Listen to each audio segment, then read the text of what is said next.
Hello students, welcome to my YouTube channel. Today in this video we are going to study about the forces and the forces that we can encounter or that we are going to encounter in mechanics, classical mechanics. So while dealing with the problem in classical mechanics, we need to study about the forces, common forces, and once we can develop the basic idea about the forces, then we can find out the solutions of the many problems related to the mechanics. तो हम लोग इस video में आज क्या देखेंगे, इस video में हम लोग फोर्सेस के बारे में स्टडी करेंगे। फोर्सेस के बारे में एक जो जनरल आइडिया होता है वो आप ऑलरेडी डेवलप कर चुके हैं अपने लोअर क्लासेस में। तो जब हम लोग क्लास 11th में मैकेनिक्स पढ़ते हैं तो हमें ये बहुत ज़रूरी हो जाता है कि हम लोग थोड़ा सा फोर्सेस को डिटेल में एनालिसिस करें, लाइक फोर्सेस का करेक्टरिस्टिक्स क्या होते हैं, and then what we are going to study about the different types of forces in mechanics, उनके मैग्नीट्यूड क्या होते हैं और डायरेक्शन क्या होते हैं।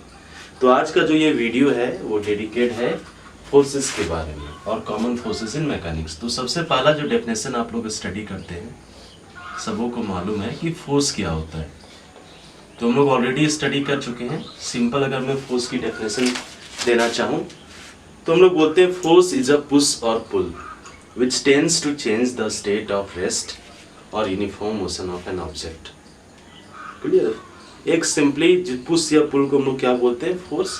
और ये फोर्स क्या करता है, फोर्स किसी भी ऑब्जेक्ट के स्टेट को चेंज करता है, स्टेट ऑफ रेस्ट और यूनिफॉर्म मोशन। अगर कोई object state in the state of rest है तो उसको चेंज करके वो यूनिफॉर्म मोशन में या एक्सेलरेटेड मोशन में ले आएगा, या तो कोई ऑब्जेक्ट अगर यूनिफॉर्म मोशन में तो उसके स्टेट को चेंज करके एक्सेलरेटेड मोशन में ला सकता है या उसको रेस्ट में ला सकता है। तो फोर्स इज अ पुश और पुल which tends to change or changes the state of rest or uniform motion। ये तो सिंपल डेफिनेशन हम लोग पढ़े हैं। Now what are the characteristics? तो फोर्स के बारे में अगर मैं सिंपल डेफिनेशन बोलूँ तो मैं बोलता हूँ a push और pull which tends to change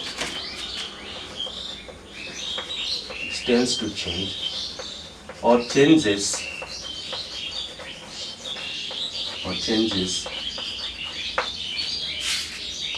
the state of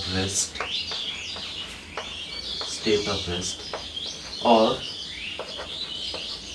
motion, in fact uniform motion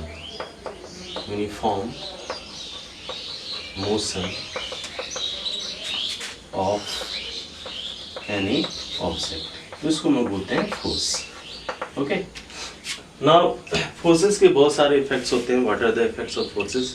आप लोग ऑलरेडी फेमिलियर हैं, like force can change the shape and size, that is the configuration of the object. A force can change the direction.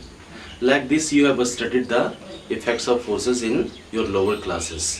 So directly we are coming to the characteristics of the force. Force के क्या क्या characteristics होते हैं, effects को मैं छोड़ रहा हूँ।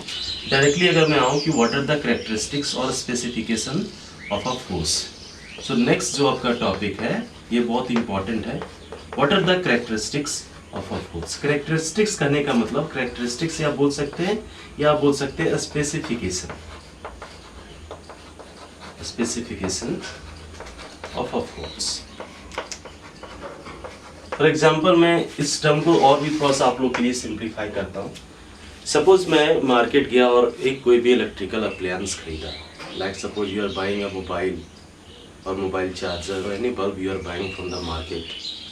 सो something is specified, like what is the voltage rating, what is the current rating, what is the power, what is the battery backup. So these are the specifications, means that is specifying the characteristics of a particular appliance. So similarly, what are the factors or what are the quantities which specify a force? So there are basically three characteristics. There are three characteristics, or by three specifications we can clearly define a force in a space or in a plane. So a force in a space or plane can be specified by three terms or by three quantities. So specification या characteristics जो force के होते हैं वो सबसे पहला होता है magnitude of force. Whenever we will specify the force, we will specify the force by its magnitude. Number 2, its direction. and third, its point of application.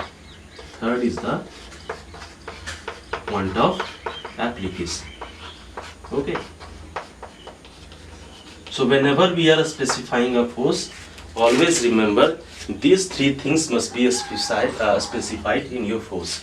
तो अगर कभी भी आप फोर्स के बारे में स्टडी करते हो तो फोर्स के बारे में आपको ये तीन चीज गिवन जरूर होने चाहिए या आपको मालूम होना चाहिए. सबसे पहला जो होता है मैग्नीट्यूड, कि आप कितना फोर्स लग रहा है किसी सिस्टम में या किसी ऑब्जेक्ट में. फर्स्ट कितना, magnitude means how much. Second is the direction, किधर लग रहा है, कितना लग रहा है. और डायरेक्शन की बात होती है तो किधर लग रहा है. And third is the point of application, किस पॉइंट पे लग रहा है. ऑब्वियसली फोर्स तो किसी एक स्पेसिफिक पॉइंट पे लगता है. अगर एक बहुत बड़ा रिजिड बॉडी है या एक बहुत बड़ा पार्टिकल है, then force can be applied on that object at a particular point. That is known as point of application. Let's take an example to understand the concept of magnitude, direction and point of application. Suppose we have an arbitrary body. This is your an arbitrary rigid body. ये आपका एक कोई body है, मैं arbitrary rigid body मान लिया. Clear? Now what we are doing? Now we are applying a force on this rigid body. Like this, suppose we are applying. Suppose. Okay? I'm just saying. Here we are applying a force. Okay, this force we are applying. The magnitude of force is suppose 5 Newton, and suppose this point is point P. So clearly I can say, suppose here is a force of 5 Newton which is applied on this rigid body at point P. Then I can say all these three things are specified. Here all the characteristics of a force are given. सबसे पहला magnitude दिया हुआ है, कितना force हम लोग लगा रहे हैं इस रिजिड बॉडी में. मैग्नीट्यूड कितना, 5 न्यूटन हम लोग लगा रहे हैं. And what is the direction, in which direction we are applying the force. This arrow is giving you the direction, this arrow head is giving you the direction of force. In this direction we are applying the force. If you will set up the coordinate axes, then we can easily define in which direction we are applying the force. तो किस direction में force लगा रहे हैं वो भी specified है. और ये पूरा रिजिड बॉडी के किस पॉइंट पे आप फोर्स लगा रहे हो. Obviously P is the point of application of the force, means point P पे आप force लगा रहे हो. So these are the three characteristics of a force. A force can be specified by its magnitude, direction and point of application. Clear है. अब हम लोग आगे चलते हैं कि जनरली हम लोग देखेंगे कि कौन कौन से फोर्सेस जनरली मैकेनिक्स में इनकाउंटर होते हैं. थोड़ा सा हम लोग एक बेसिक आइडिया डेवलप करेंगे फोर्सेस के बारे में जो आपको हेल्प करेगा मैकेनिक्स में प्रॉब्लम को सॉल्व करने के लिए. तो हम लोग आगे चलते हैं और देखते हैं कि कौन कौन से फोर्सेस मैकेनिक्स में. क्लियर. तो now we are going to see what are the common forces in mechanics. तो लोग देखेंगे नेक्स्ट जो हमारा टॉपिक है वो है हमारा common forces in mechanics. Okay, basically classical mechanics. ये क्लास 11th में हम लोग क्लासिकल मैकेनिक्स पढ़ते हैं. मैकेनिक्स, इलेक्ट्रोडायनेमिक्स जो क्वांटम मैकेनिक्स है वो हम लोग क्लास 12th में पढ़ते हैं. तो अभी हम लोग क्लास 11th के लेवल पे, न्यूटन्स लॉज ऑफ मोशन के लेवल पे हम लोग देखेंगे कि कौन कौन सा फोर्सेस इनकाउंटर होता है. तो basically these are the forces we are going to encounter in mechanics. First is the weight. Clear. First is the weight. Clear. Second जो हम लोग बोलते हैं, जो सेकेंड जो आपका फोर्स होता है वो आपका होता है normal reaction. Normal reaction. The magnitude of weight is represented by W symbol. Normal reaction we can represent by N or R. Next force, third force is the tension. Okay, tension, magnitude of tension, it is represented by symbol T. And fourth, spring force. Spring force, magnitude we will see it. Next is your frictional force. And last one is your pseudo force. Pseudo force. These are the forces we need to study in detail. We must know what is the magnitude of all these forces, in which direction they basically exert a force, or in which direction basically they are existing. How these forces are existing, अगर ये आपका एक basic idea clear है सारे forces के बारे में, तो ऑब्वियस सी बात है कि आप आगे चल के जब मैकेनिक्स में प्रॉब्लम सॉल्व करोगे तो ये आपको हेल्प करेगा। तो इस वीडियो में हम लोग एक एक करके सारे फोर्सेस के बारे में स्टडी करेंगे। हम लोग देखेंगे कि वेट एक्चुअली होता क्या है, उसका डायरेक्शन क्या है, along which direction. Basically we are interested to find the magnitude and direction of all these forces, means all these forces, 6 forces in mechanics. So ये 6 forces जो हैं वो मैकेनिक्स में हम लोग जनरली देखते हैं। वेट देखते हैं, नॉर्मल रिएक्शन देखते हैं, टेंशन देखते हैं, स्प्रिंग फोर्स देखते हैं, फ्रिक्शनल फोर्स देखते हैं और सूडो फोर्स देखते हैं। तो एक एक करके हम लोग सारे फोर्सेस के बारे में स्टडी करेंगे। तो सबसे पहले जो मैं स्टडी करता हूँ, सबसे पहले मैं जो देखता हूँ वो मैं देखता हूँ weight. What is weight? Okay, तो मैं ऑलरेडी बता चुका हूँ। Rather than going into detail, we are interested in finding the magnitude and direction, and if there is needed to give the more explanation of the force, then we will study that part also. So first force is the weight. सबसे पहले हम लोग weight के बारे में study करेंगे। तो किसी भी फोर्स का भी मैं बताया था कैरेक्टरिस्टिक्स क्या क्या होते हैं। सबसे पहला मैग्नीट्यूड होता है, डायरेक्शन। तो वेट का अगर मैं मैग्नीट्यूड को W से रिप्रेजेंट करता हूँ, then weight of the magnitude of weight is mass times acceleration due to gravity, m into g. Mass times acceleration due to gravity, and its direction is vertically downward. Vertically downward. अब इस चीज को समझते हैं कि आखिर wait होता क्या है। So basically weight, if we are solving the problem on the surface of earth, और कोई भी अगर कोई मटेरियल ऑब्जेक्ट है जिसका कुछ मास है, then I will say the force will be exerted by the earth on that object, and the force exerted by the earth on that object is known as gravitational force, and that gravitational force is nothing but the weight of the object. Weight क्या होता है? Weight is nothing but the force exerted, force of gravity, force exerted by the earth on the object. हम लोग जानते हैं gravitational force किसको कहते हैं? The force exerted by any two objects in this universe due to their masses, mass के कारण जो दो ऑब्जेक्ट के बीच फोर्स एग्जिस्ट करता है उसको बोलते हैं gravitational force. Just take an example. Suppose मैं मान लेता हूँ ये सरफेस ऑफ अर्थ है, मैं ले लेता हूँ कर्व सरफेस से ले रहा हूँ, ये इसका सेंटर है, centre of earth means centre of gravity, ठीक है। And if we can assume earth to be a spherical body, uniform sphere अगर अर्थ को मैं एज्यूम करूँ तो मैं बोल सकता हूँ इसका जो टोटल का टोटल मास होगा वो कॉन्सेंट्रेट होगा इसके सेंटर पे, m। ओके, हम लोग आगे चल के concept of centre of mass भी पढ़ेंगे। ये अगर कोई मटेरियल ऑब्जेक्ट है, यूनिफॉर्म मटेरियल ऑब्जेक्ट है, अगर स्फीयर है तो उसका सेंटर ऑफ मास उसके सेंटर पे होता है। तो मैं मानता हूँ ये अर्थ का टोटल मास कितना है, कैपिटल M, और वो कहाँ पे कॉन्सेंट्रेट होगा, उसके सेंटर पे। ना suppose we have any object, कोई ऑब्जेक्ट है, सपोज मैं सबसे पहले यहाँ पे लिया on the surface of earth at this point, suppose mass of this object is small है, ठीक है।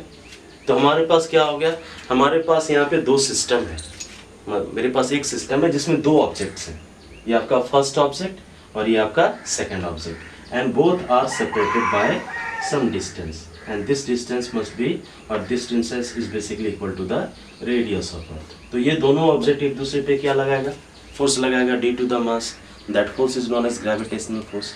And we know gravitational force is always attractive and it acts along the line joining the center of two objects. तो ये दोनों object को जो line से हमने ज्वाइन किया उसी लाइन के अलॉन्ग फोर्स एग्जिस्ट करेगा और अट्रैक्टिव होगा। तो ये जो अर्थ है, अर्थ क्या करेगा, इस ऑब्जेक्ट को अपने सेंटर की तरफ क्या करेगा, पुल करेगा। This is the direction of gravitational force, Fg I am writing. Just I am interested in finding the magnitude. What is Fg? Gravitational force का मैग्नीट्यूड क्या होता है, G m1 m2 upon r square, distance का square. ना क्या मैं इसको रख सकता हूँ, G फर्स्ट ऑब्जेक्ट का मास कितना है, स्मॉल m, दूसरे ऑब्जेक्ट का मास कितना है, कैपिटल M, और उन लोगों के बीच का डिस्टेंस कितना है, r, तो r स्क्वायर मैंने लिख दिया। इसको अगर आप रीअरेंज करोगे तो क्या मैं इस तरह लिख सकता हूँ, small m capital G capital M by r square. ना capital G capital M by r square आपने 9th क्लास में देखा होगा या आगे चल के भी आप देखोगे ग्रेविटेशन में, ये जो वैल्यू होता है, ये वैल्यू होता है acceleration due to gravity on the surface of earth, G 9.8 metre per second square. तो मैं इसको क्या लिख सकता हूँ, m इंटू जी। इसका मतलब क्या हुआ कि ग्रेविटेशनल फोर्स का मैग्नीट्यूड किसके इक्वल है, mass times gravity. And this mass times acceleration due to gravity is known as weight. और इसका डायरेक्शन देखो, डायरेक्शन इस पॉइंट पे क्या है, इस डायरेक्शन पे, इस पॉइंट पे क्या है, vertically downward, it is going towards the centre of gravity.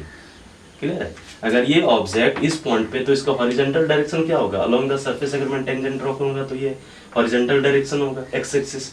और जस्ट इसके परपेंडिकुलर वाला डायरेक्शन क्या होगा, वर्टिकल डायरेक्शन। ना सपोज मैं मान लेता हूँ ऑब्जेक्ट को अगर मैं इस पॉइंट पे रखा, सपोज मैंने ऑब्जेक्ट को इस पॉइंट पे ले आया, क्लियर है? इस पॉइंट पे जब मैं ऑब्जेक्ट को ले आऊंगा तो मैं देखता हूँ कि फोर्स का डायरेक्शन किधर होगा। सबसे पहले मैं अर्थ को और ऑब्जेक्ट को मैं ज्वाइन करता हूँ, ये मैंने ज्वाइन कर दिया अर्थ और ऑब्जेक्ट को। अब मैं इस ऑब्जेक्ट का क्या करता हूँ, ऑब्वियसली डायरेक्ट ही आप बोल सकते हो, जो ग्रेविटेशनल फोर्स लगता है वो लगता है along this line, the line joining the centre of two objects. तो ये अर्थ क्या करेगा, इस ऑब्जेक्ट को अट्रैक्ट करेगा, किस डायरेक्शन में अट्रैक्ट करेगा, इस डायरेक्शन में अट्रैक्ट करेगा। और इस डायरेक्शन में जब अट्रैक्ट करेगा तो ये डायरेक्शन आपका ग्रेविटेशनल फोर्स का डायरेक्शन देगा। और ग्रेविटेशनल फोर्स इस केस में क्या है, वेट। क्लियर है ना? तो बेसिकली ये डायरेक्शन कौन सा डायरेक्शन को रिप्रेजेंट कर रहा है, हॉरिजॉन्टल डायरेक्शन और vertical direction. This direction is representing the vertical direction. अगर ऑब्जेक्ट इस पॉइंट पे है तो इसका हॉरिजॉन्टल डायरेक्शन इस सरफेस के पैरेलल, अगर यहाँ पे टेंजेंट में ड्रॉ करूं तो this is your horizontal direction. Clear है? और इसी के परपेंडिकुलर वाले डायरेक्शन को क्या बोलते हैं, वर्टिकल डायरेक्शन। क्लियर है?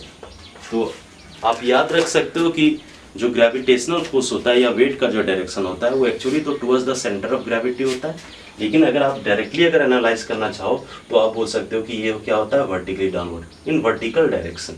किसी भी पॉइंट पे आप ले लो on the surface of the earth, the direction of gravitational force will be vertically downward and that vertical direction is basically passing through the center of earth। तो आपको यहाँ पे याद रखना है कि जब हम लोग प्रॉब्लम सॉल्व करेंगे तो वेट का जो मैग्नीट्यूड होगा वो होगा mg और उसका डायरेक्शन क्या होगा, वर्टिकली डाउनवर्ड। और वेट क्यों एग्जिस्ट करता है, just I have explain, the weight is existing due to the fact that if any material object is there then that material object will experience a force by the earth and the force exerted by the earth on that material object that is known as gravitational force। तो मेरे ख्याल से एक basic idea आपके पास wait का clear हो गया होगा। मैग्नीट्यूड क्या होगा, the magnitude of weight is given by mass times acceleration due to gravity mg and what is its direction, its direction is vertically downward। okay, now we are moving to the next topic, next force। the next force we are going to C is normal reaction। Okay, हम लोग normal reaction के बारे में देखेंगे कि normal reaction क्या होता है। The name itself signifying normal reaction. तो नॉर्मल रिएक्शन के मैग्नीट्यूड को हम लोग N या W से डिनोट करते हैं, N या R से डिनोट करते हैं normal reaction. And the name itself it is representing. Normal means perpendicular और रिएक्शन में से एक रिएक्टिव फोर्स है। Action reaction you know about from the Newton's third law, there is existence of action reaction in Newton's third law। to every action there is equal and opposite reaction। तो हम लोग क्या पढ़ते हैं Newton's third law में, action और reaction exist करता है। तो एक्शन और रिएक्शन कब एग्जिस्ट करेगा, जब दो सरफेस एक दूसरे के कांटेक्ट में या एक दूसरे पे फोर्स लगा रहे हैं। मैं एक एग्जांपल के लिए देखता हूँ कि for example suppose this is the table, one table is there और ground you can take, suppose this is your ground and suppose one block is placed on this ground, इस ग्राउंड पे लगा हुआ है, सॉरी प्लेस किया हुआ है। मैं मान लेता हूँ इस ऑब्जेक्ट का मास कितना है m, इस ऑब्जेक्ट का मास क्या है m। तो मैं क्या बोल सकता हूँ कि अगर ये ऑब्जेक्ट इस ग्राउंड सरफेस पे या इस सरफेस पे अगर प्लेस्ड है तो ये ऑब्जेक्ट क्या करेगा, ये ऑब्जेक्ट इस ग्राउंड सरफेस पे या इस सरफेस पे फोर्स लगाएगा। कितना फोर्स लगाएगा, ये लगाएगा, कितना लगाएगा, डाउनवर्ड डायरेक्शन में लगाएगा, वेट लगाएगा। जस्ट आप लोग भी देखे थे वेट का डायरेक्शन वर्टिकली डाउनवर्ड होता है। तो W इज इक्वल टू कितना लगाएगा, m इंटू जी। ये फोर्स क्या है, ये फोर्स है force exerted by, force exerted by और applied by block on ground, block on ground. Clear है ना। तो इस फोर्स को अगर मैं एक्शन मान लेता हूं, अगर ये ब्लॉक इस ग्राउंड पे कुछ फोर्स लगा रहा है तो मैं बोल सकता हूं कि ग्राउंड भी इन रिटर्न ब्लॉक पे क्या लगाएगा, फोर्स, जस्ट इसके opposite and perpendicular to the surface. तो ये ग्राउंड भी क्या करेगा, ये वाला जो सरफेस कांटेक्ट में है ब्लॉक का, उस पर क्या लगाएगा, फोर्स। क्लियर है, इस सरफेस पे फोर्स लगाएगा। और इसको जब एक्सटेंड करोगे तो मैं बोलूँगा कि ये इस सरफेस के नॉर्मली चूंकि लग रहा है, परपेंडिकुलरली लग रहा है, और एक्शन के अपोजिट क्या होता है, रिएक्शन। तो इस रिएक्शन का नाम दिया गया है नॉर्मल रिएक्शन। क्लियर है, नॉर्मल रिएक्शन। और इक्विलिब्रियम में आप क्या कर सकते हो, इक्विलिब्रियम में आप कर सकते हो कि ये दोनों फोर्सेस का मैग्नीट्यूड क्या होगा, same. The magnitude of normal reaction it will be equal to the magnitude of weight. Clear, ये आप डायरेक्टली कर सकते हो इक्विलिब्रियम में, इक्विलिब्रियम कंडीशन में। और इस केस में तो नॉर्मल रिएक्शन कब एग्जिस्ट करता है, सबसे पहले समझेंगे हम कि नॉर्मल रिएक्शन कब एग्जिस्ट करेगा। So normal reaction will exist only when two surfaces और two objects are pressing against each other. अगर दो ऑब्जेक्ट या दो ऑब्जेक्ट के सरफेसेस एक दूसरे को अगर प्रेस किए हुए हैं, तभी नॉर्मल रिएक्शन क्या करेगा, एग्जिस्ट करेगा। Like this, in this case the surface of this block is pressing against the surface of this earth.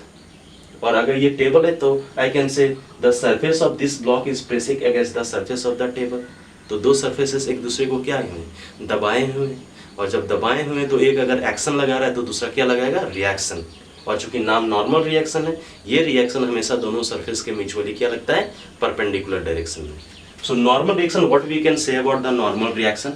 Normal reaction के बारे में एक आप सिंपल आइडिया रखो, this force will exist only when two surfaces are pressing against each other and the direction of normal reaction is mutually perpendicular to the surfaces in contact।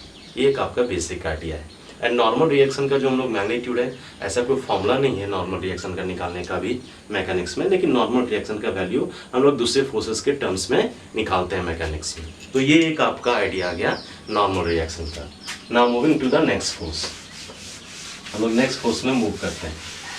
तो next force जो हम लोग देखेंगे वो हमारा है tension. Clear है, tension. तो आप इसके बारे में लिख सकते हो, व्हाट इज टेंशन। टेंशन का मैग्नीट्यूड को हम लोग टी से डिनोट करते हैं।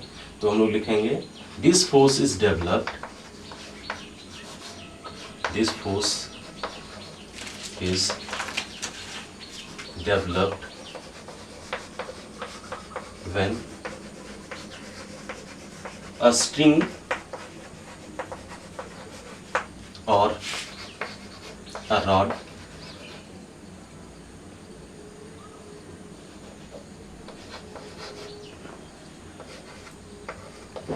becomes taut। taut करने का मतलब तन जाना।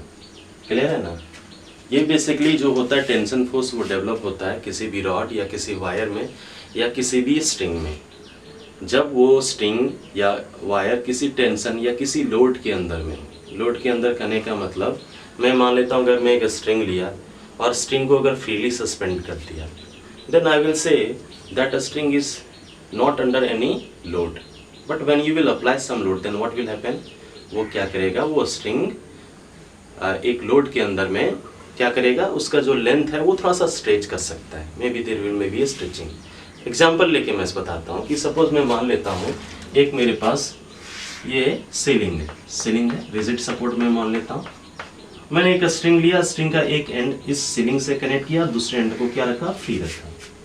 तो अभी जो ये जो स्ट्रिंग है वो अपने नॉर्मल कॉन्फ़िगरेशन में, means this string is not under any load, कोई भी हम लोग यहाँ पे फोर्स नहीं लगा रहे हैं।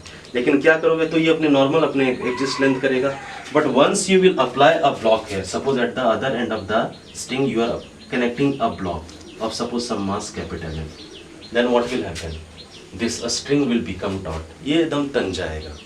क्लियर है, इनएक्सटेंसिबल अभी रखते हैं कि लेंथ इसका इंक्रीज नहीं करेगा, लेकिन मैं बोल सकता हूँ ये जो स्ट्रिंग अभी लूज था ये स्ट्रिंग अब क्या हो जाएगा, टाइट हो जाएगा। क्यों होगा, जस्ट हम लोग एनालाइज करते हैं। मैं बोलूँगा कि ये जो आपका ब्लॉक है वो कनेक्टेड है स्ट्रिंग के साथ, तो ये क्या कर रहा है, अर्थ इसको इस ब्लॉक को खींच रहा है नीचे की तरफ, कितना फोर्स के साथ खींच रहा है, m इंटू जी, जिसको हम लोग वेट करते हैं, W is equal to m into g. So due to gravity, this block will be pulled in the downward direction, but this block is connected with the string. Clear है? ये जो block है वो इस string के साथ connected है, तो मैं बोलूंगा ये क्या करेगा, ये ब्लॉक अपने वेट के कारण W is equal to mg के कारण ये स्ट्रिंग को किधर पुल करेगा, नीचे की तरफ। तो इसको आप क्या मान सकते हो, इसको आप मान सकते हो एक्शन, मीन्स फोर्स एक्सर्टेड और force applied by this block on this string. किस डायरेक्शन में लगा रहा है, डाउनवर्ड डायरेक्शन में। तो अगर आप एक्शन रिएक्शन पेयर की बात करते हो तो ऑब्वियसली आप डायरेक्टली कर सकते हो कि अगर ये ब्लॉक स्ट्रिंग पे फोर्स लगा रहा है नीचे की तरफ, तो ऑब्वियसली ये भी जो आपका स्ट्रिंग होगा इस ब्लॉक पे क्या लगाएगा, फोर्स किधर लगाएगा, अपनी तरफ खींचेगा इसको, और इस स्ट्रिंग के द्वारा जो फोर्स लगाएगा ब्लॉक में उसी को हम लोग बोलते हैं टेंशन। क्या बोलते हैं, टेंशन। और इस फोर्स को भी आप क्या मान सकते हो, रिएक्शन। इस आप फोर्स को क्या मान सकते हो, रिएक्शन। सो टेंशन कब डेवलप होगा, टेंशन डेवलप होता है जनरली जब स्ट्रिंग टॉट हो या कोई भी वायर या रॉड जब लिए टॉट है। अगर इसके मॉलिक्यूलर स्ट्रक्चर में आप जाना चाहोगे, मॉलिक्यूलर स्ट्रक्चर अगर पढ़ोगे किसी भी मटेरियल का, तो आपको बेहतर तरीके से समझ में आएगा। जब हम लोग स्ट्रेच करते हैं तो उसके मॉलिक्यूल्स भी स्ट्रेच्ड हो जाते हैं। ये जो आपका स्ट्रिंग है, स्ट्रिंग भी ऑब्वियसली बहुत सारे मॉलिक्यूल्स और एटम से बना हुआ है, तो जब उस पर फोर्स लगाओगे तो उसके मॉलिक्यूल्स भी क्या करेंगे, स्ट्रेच हो जाएंगे। तो मॉलिक्यूल्स भी इंटरनली फोर्स क्या करेगा, डेवलप करेगा, और जो फोर्स डेवलप करेगा internally so that they can restore their original configuration. जब आप किसी स्प्रिंग को खींचते हो, स्ट्रेच करते हो, तो स्प्रिंग क्या करता है, वो वापस अपने कॉन्फ़िगरेशन में आना चाहता है। वो स्प्रिंग फोर्स के बारे में लोग बाद में देखेंगे। तो बेसिकली आपको यहीं पे याद रखते हैं कि टेंशन क्या होता है, टेंशन डेवलप कब होता है। So tension will be developed when any wire, any string और rod is under taut condition, and the string wire or anything or wire or rod, it will become taut only when we are applying some load, जब हम लोग उस पर external कुछ force लगा रहे हैं। तो टेंशन फोर्स तभी एग्जिस्ट करता है जब एक दूसरा फोर्स एग्जिस्ट कर रहा होगा पहले से, ओके, क्योंकि ये रिएक्टिव फोर्स है। Again the magnitude of tension force we will get in terms of other forces, okay, मतलब इन टर्म्स ऑफ mg और other forces which we will see in the mechanics. तो ये आपका tension force के बारे में है, सिंपल सा आइडिया है टेंशन के फोर्स के बारे में। इसके बारे में और भी डिटेल में हम लोग देखेंगे जब प्रॉब्लम हम लोग करेंगे, तो इसके बारे में और भी जो जो चीज़ आएगा, जब हम लोग पुलिस के प्रॉब्लम देखेंगे तो और भी मैं इसके बारे में एक डिटेल आइडिया बताऊंगा कि टेंशन का फंडा बेसिकली क्या है। अब टेंशन कंप्लीट करने के बाद जो नेक्स्ट मेरा फोर्स आता है वो आता है मेरा स्प्रिंग फोर्स। ठीक है, स्प्रिंग फोर्स आता है। चलो हम लोग थोड़ा सा स्प्रिंग फोर्स को भी देखेंगे। क्लियर है, स्प्रिंग फोर्स क्या होता है। क्या होता है ना कि हम लोग सिंपल यहाँ पे देखेंगे कि स्प्रिंग फोर्स क्या होता है। सपोज मैंने एक स्प्रिंग लिया, आप लोग क्लियरली समझ सकते हो कि स्प्रिंग क्या हम लोग ले सकते हैं। सपोज यहाँ पे मैं लेता हूँ, यहाँ मैं एक डायग्राम बनाता हूँ, ये आपका वॉल है, रिजिड वॉल मैंने ले लिया है। मैंने एक स्प्रिंग लिया, सपोज मेरे पास ये स्प्रिंग है। अभी मैं इस पर कोई भी फोर्स नहीं अप्लाई कर रहा हूँ, no force is applied, neglecting, मैं यहाँ पे ग्रेविटी को भी नेग्लेक्ट कर रहा हूँ। क्लियर है, और कोई भी फोर्स मैं अप्लाई नहीं किया हूँ। जब कोई भी फोर्स नहीं अप्लाई करेंगे तो ये अपना नॉर्मल कॉन्फ़िगरेशन में होगा, means there will be no any increase in the length और decrease in the length. Clear है, तो अभी नॉर्मल इस पॉइंट में मान लेता हूँ x इज इक्वल टू 0, इस कोई भी लेंथ इंक्रीज नहीं कर रहा है। क्लियर, अब मैंने क्या किया, इस एंड से, एक एंड तो कनेक्टेड है वॉल के साथ, दूसरे एंड को मैंने क्या किया, अपने हैंड से फोर्स अप्लाई करके इसको पुल किया। The other end of the spring it is pulled away. Clear है, इसको मैं पुल करता हूँ अपने हैंड से। जब पुल करेंगे तो फोर्स के कारण ये स्प्रिंग का लेंथ क्या करेगा, इंक्रीज करेगा, and that increase in the length of the spring when it is pulled is known as elongation. उसको हम लोग बोलते हैं इलोंगेशन। देखते हैं, तो हमने क्या किया, इस एंड को, other end of the free and of the spring को मैंने पुल किया अपने हैंड से, और जब पुल करोगे तो इसका लेंथ क्या करेगा, इंक्रीज करेगा। सपोज ये लेंथ इंक्रीज किया, पहले यहाँ पे तो कोई भी लेंथ इंक्रीज नहीं किया था, अब लेंथ इस डायरेक्शन में इंक्रीज कर रहा है, and the increase in the length, this increase in the length, it is known as. अब ये जो हैंड है ना, स्प्रिंग पे फोर्स लगा है इस डायरेक्शन में, force applied by hand on the spring, तो न्यूटन्स थर्ड लॉ से मैं क्या बोल सकता हूँ, मैं बोल सकता हूँ ये स्प्रिंग भी इस हैंड पे फोर्स लगाएगा, जस्ट इसके अपोजिट। तो ये डायरेक्शन जो होगा वो मैं बोल सकता हूँ force by spring on hand, इस डायरेक्शन में लगा रहा है। और इस डायरेक्शन में जब फोर्स लगाएगा स्प्रिंग ऑन हैंड तो वापस स्प्रिंग किस कॉन्फ़िगरेशन में आएगा, अपने ओरिजिनल पोजीशन पे आएगा। मतलब ये अपने ओरिजिनल लेंथ को क्या करना चाहेगा, रीस्टोर करना चाहेगा। तो इस फोर्स का नाम मैं दे सकता हूँ रीस्टोरिंग फोर्स, क्योंकि इस डायरेक्शन में जब फोर्स लगेगा we are applying the force to stretch this spring, लेकिन जस्ट इसके अपोजिट में स्प्रिंग ने फोर्स लगाया हैंड पे इस डायरेक्शन में, और इस डायरेक्शन में जब फोर्स लगेगा तो इसका लेंथ क्या होगा, रीस्टोर होगा। इसलिए इसका नाम रीस्टोरिंग फोर्स भी पड़ा है या स्प्रिंग फोर्स भी बोलते हैं। अब मैं आता हूँ दूसरे एंड पे, इस एंड पे मूव करता हूँ वॉल पे। तो मैं बोल सकता हूँ कि अगर ये वाला जो फोर्स हमने अप्लाई किया वो यहाँ पे होगा, हर एक, चूंकि ये आपका जो टर्न्स है वो क्या कर रहा है, इस वॉल से अवे मूव कर रहा है। जब वॉल से अवे मूव कर रहा है तो ये जो स्प्रिंग है वो वॉल पे को खींचेगा अपनी तरफ। तो मैं बोलूंगा this is the direction of force by spring on wall. Wall पे इस डायरेक्शन में फोर्स लगाएगा तो वॉल भी स्प्रिंग पे क्या लगाएगा, फोर्स, जस्ट उसके अपोजिट। तो इस डायरेक्शन में आपका फोर्स लगेगा, कौन लगाएगा, वॉल लगाएगा, force by wall on spring.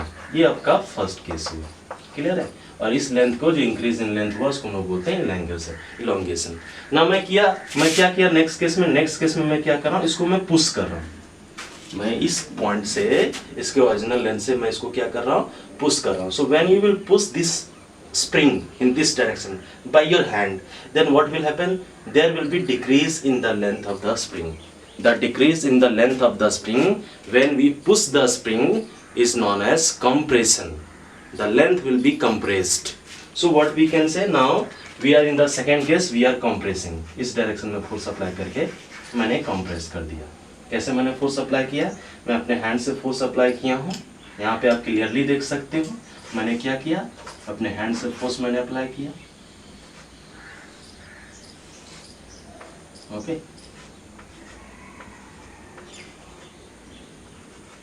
मैंने अपने हैंड से इसको धक्का देके कंप्रेस किया। ये आपका ओरिजिनल लेंथ था, इस पॉइंट पे x = 0 था, और ये इसका लेंथ क्या कर गया, डिक्रीज किया। इधर कंप्रेस हो रहा है तो इस डिक्रीजिंग लेंथ को हम लोग बोलते हैं compression, decrease in the length. और सपोज इसको मैं x से डिनोट करता हूँ तो अगेन हम लोग देख सकते हैं डायरेक्शन, कौन सा डायरेक्शन, हैंड से फोर्स इस डायरेक्शन में लग रहा है, force by hand on the spring. और इस डायरेक्शन में क्या लगेगा, इस डायरेक्शन में जस्ट इसके अपोजिट में बोल सकता हूँ कि स्प्रिंग भी हैंड पे क्या लगाएगा, फोर्स इस डायरेक्शन में।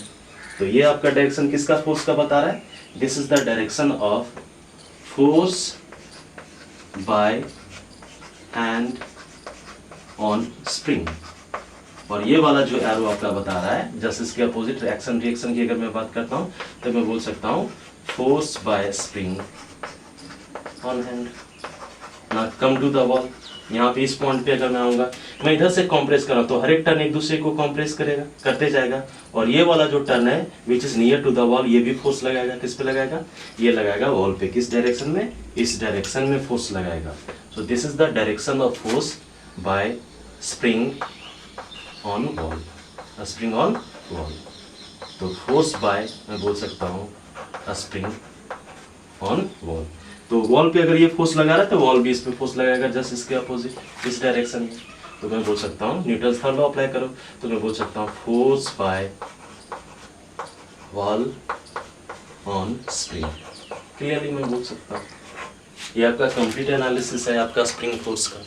अब देखो हर एक पॉइंट पे देखो कि अगर जब मैं इसका पुल कर रहा था तो लेंथ इस डायरेक्शन में आपका क्या कर रहा था, इंक्रीज कर रहा था।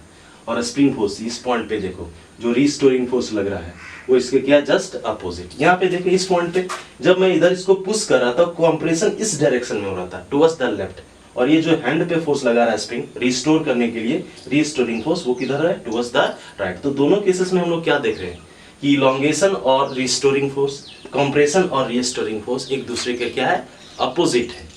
Means forces are existing opposite to the elongation और कंप्रेशन। इलोंगेशन किसको बोलते हैं, when we pull the spring there will be increase in the length. Increase in the length is known as elongation, and when we push the spring or when we compress the spring there will be decrease in the length of the spring. The compression produced in the spring is known as the decrease in the length of the spring is known as compression. Now अगर मैं restoring force या spring force की मैं बात करता हूँ, F अगर मैं फोर्स अप्लाई कर रहा है स्प्रिंग, तो एक लॉ है जिसको मैं बोलते हैं Hooke's law, and according to Hooke's law और Hooke's law states that the elongation और कॉम्प्रेशन, x को अगर मैं रिप्रेजेंट करता हूँ इलोंगेशन या कॉम्प्रेशन, इलोंगेशन या compression, then this elongation or compression produced in the spring, it is directly proportional to the restoring force F, and they are opposite to each other, so I am putting a minus sign. In vector form you can write down F is directly proportional to minus x because their direction is opposite. Clear?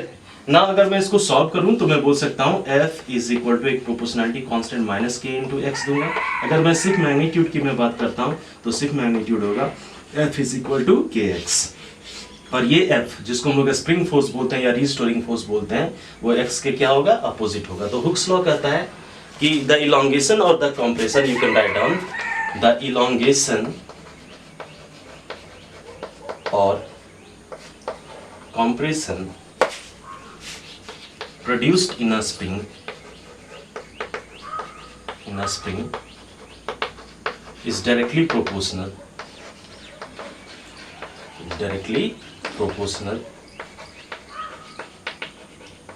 to restoring force. तो मैं restoring force या spring force अगर F में मानता हूँ तो ये restoring force F किसके डायरेक्टली प्रोपोर्शनल होगा, x, और since both are directed opposite to each other, that's why I put a minus sign. अगर सिर्फ मैं मैग्नीट्यूड की मैं बात करता हूँ तो F इज इक्वल टू क्या हो जाएगा, kx. तो स्प्रिंग फोर्स F यहाँ पे रीस्टोरिंग फोर्स या स्प्रिंग फोर्स बोलते हैं. इस स्प्रिंग फोर्स का जो मैग्नीट्यूड है, सिर्फ मैग्नीट्यूड की मैं बात करता हूँ, वो किसके इक्वल होगा, k इंटू एक्स, जहाँ पे k आपका क्या है, k एक आपका प्रोपोर्शनलिटी कांस्टेंट है. इस प्रोपोर्शनलिटी कांस्टेंट को मैं बोलते हैं स्प्रिंग कांस्टेंट. स्प्रिंग कांस्टेंट बोल सकते हो या इसको हम लोग बोलते हैं stiffness of the spring. Clear है? And what is x?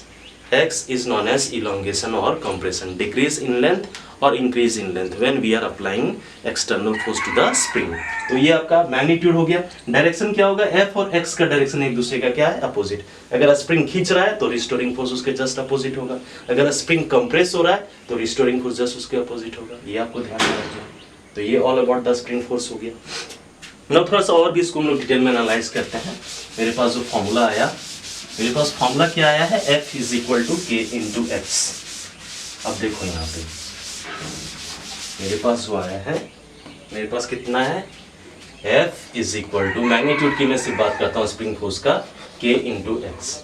तो यहाँ से k का वैल्यू क्या होगा, k will be equal to how much, F by x. F का यूनिट क्या होता है, न्यूटन, और x का क्या, मीटर. तो न्यूटन पर मीटर आप बोल सकते हो, और आप बोल सकते हो न्यूटन मीटर इनवर्स. अगर मैं डायमेंशन फॉर्मूला की मैं बात करता हूँ तो फोर्स का डायमेंशन mlt इनवर्स माइनस 2, और x का मैं क्या लूँगा, l कैंसिल आउट हो जाएगा, तो हो जाएगा ml0 t इनवर्स 2. ये हुआ डायमेंशन फॉर्मूला स्प्रिंग कांस्टेंट का. तो k is a property of a material from which the spring is made. k का वैल्यू मटेरियल टू मटेरियल क्या करेगा, चेंज करेगा. And how we can find out the value of k, spring constant, experimentally. So 11th में एक आपका practical भी है where we find the spring constant और stiffness of a spring by plotting a graph between load and extension. हम लोग क्या करते हैं कि स्प्रिंग लेते हैं और स्प्रिंग पे सक्सेसिवली हम लोग क्या लगाते हैं, लोड लगाते हैं, लाइक 100 ग्राम 200 ग्राम, और साथ में कितना इंक्रीज होता है लेंथ, वो हम लोग मेजर करते हैं. सो हम लोग क्या कर सकते हैं, मैं इसको मैथमेटिकली सॉल्व करके दिखाता हूँ. अगर ये फोर्स है अप्लाइड फोर्स आपका रिस्टोरिंग फोर्स के इक्वल होगा. अगर इसको हम लोग y एक्सिस के अलोंग प्लॉट करें और इलोंगेशन या कंप्रेशन को x एक्सिस के अलोंग हम लोग करें, और k आपका क्या है, k एक कांस्टेंट है, इसको मैं एक m से रिप्रेजेंट करूं, तो ये किस इक्वेशन को रिप्रेजेंट कर रहा है, y is equal to mx. और साथ में अगर माइनस साइन लूँ तो माइनस में बांट सकता हूँ. अगर डायरेक्शन के साथ लूँ f is equal to minus kx, तो ये इक्वेशन रिप्रेजेंट कर रहा है equation of a straight line. Equation of a straight line. Straight line का इक्वेशन रिप्रेजेंट कर रहा है विथ नेगेटिव स्लोप. और ये किसका इक्वेशन है, equation of straight line passing through origin, जो कि ओरिजिन से पास कर रहा है. तो अगर मैं ग्राफ प्लॉट करूं लोड वर्सेस एक्सटेंशन, लोड का मतलब अप्लाइड फोर्स, और अप्लाइड फोर्स इक्विलिब्रियम में किसके इक्वल होगा, स्प्रिंग फोर्स के इक्वल होगा.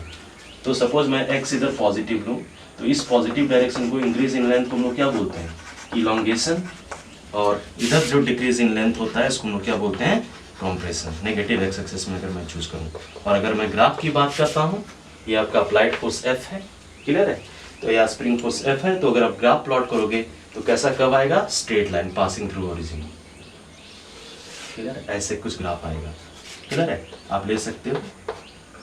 ये आपका फोर्स और ये आपका डिक्रीज इन लेंथ -x होगा नेगेटिव एक्स एक्सिस में। अगर इस फोर्स को F मानते हो, इस डायरेक्शन में सपोज फोर्स F है, तो आपका x क्या है, पॉजिटिव, लेकिन दोनों का प्रोडक्ट, एक अगर नेगेटिव है तो दूसरा पॉजिटिव, क्या है, एक दूसरे के अपोजिट, देख सकते हो। और इस ग्राफ का जो स्लोप है वही क्या बताएगा, ये ग्राफ का स्लोप ही आपको क्या बताएगा, आपको बताएगा स्प्रिंग कांस्टेंट K, क्लियर है। तो बेसिकली आप ग्राफ ऐसे भी प्लॉट कर सकते हो, ये मैथमेटिकल एनालिसिस है। अगर आप अप्लाइड फोर्स वर्सेस एक्स, अगर हमेशा लोड को इंक्रीज करते जाते हो, F versus x, load versus x tension, अगर आप ग्राफ प्लॉट करोगे तो वो आपका क्या आएगा। अगर मैं सिर्फ मैग्नीट्यूड की मैं बात करता हूँ, F = kx सिर्फ आप अगर प्लॉट करोगे तो ये आपका स्ट्रेट लाइन का इक्वेशन आएगा पासिंग थ्रू ओरिजिन, क्लियर है। और इस ग्राफ का जो स्लोप आएगा, यहाँ से आप स्लोप कैलकुलेट कर सकते हो। अगर ये थीटा है तो आप क्या करोगे, 2 पॉइंट चूज करोगे, x1 से x2, क्लियर है। और फोर्स जो आपने अप्लाई किया है, सपोज पहले फोर्स F1 जब अप्लाई किया था तो इलॉन्गेशन x1 था, जब आपने फोर्स F2 अप्लाई किया तो इलॉन्गेशन x2 हो गया। तो ये आपका जो स्लोप होगा tan थीटा, वही आपका क्या देगा, स्प्रिंग कांस्टेंट K। सो एक्सपेरिमेंटली भी हम लोग कैलकुलेट कर सकते हैं the value of spring constant. It's very simple. So this is all about the spring force, okay. Spring force को हम लोग थोड़ा सा डिटेल में देखें। आपको उतना याद नहीं रखना है, अगर उतना याद नहीं रख पाते हो तो एक सिंपल मैकेनिक्स में प्रॉब्लम सॉल्व करने के लिए आपको सिंपल याद रखना है इसका मैग्नीट्यूड और डायरेक्शन का, और ये सारे पॉइंट्स भी याद रखोगे। वैसे जब हम लोग एक्सपेरिमेंट देखेंगे तो वहाँ पे भी इस चीज़ को डिटेल में पढ़ेंगे। तो ये 4 फोर्सेस के बारे में हम लोग आज देख लिए। हम लोग क्या क्या देखे, सबसे पहला हम लोग ने देखा वेट, दूसरा हमने क्या देखा, नॉर्मल रिएक्शन, थर्ड हमने क्या देखा, टेंशन, और फोर्थ में भी हम लोग ने देखा स्प्रिंग फोर्स। हम लोग ने क्या देखा, स्प्रिंग फोर्स। ये 4 फोर्सेस के बारे में हम लोग स्टडी कर लिए इस वीडियो में। अब हम लोग का जो नेक्स्ट वीडियो होगा, जो नेक्स्ट वीडियो हम लोग देखेंगे, उस नेक्स्ट वीडियो में हम लोग बाकी जो 2 फोर्सेस बचे हुए हैं, 2 फोर्सेस, उसके बारे में हम लोग जानने की स्टडी करेंगे। क्योंकि फ्रिक्शन को थोड़ा सा हम लोग डिटेल में देखेंगे, क्योंकि मैकेनिक्स में फ्रिक्शनल फोर्स एक इंपॉर्टेंट रोल प्ले करता है। तो फ्रिक्शनल फोर्स को एक हम लोग सेपरेट वीडियो में, और एक जो सूडो फोर्स बचा हुआ है उसको हम लोग डिटेल में देखेंगे। तो आज के लिए इतना ही, बाकी हम लोग नेक्स्ट वीडियो में देखेंगे। Thank you.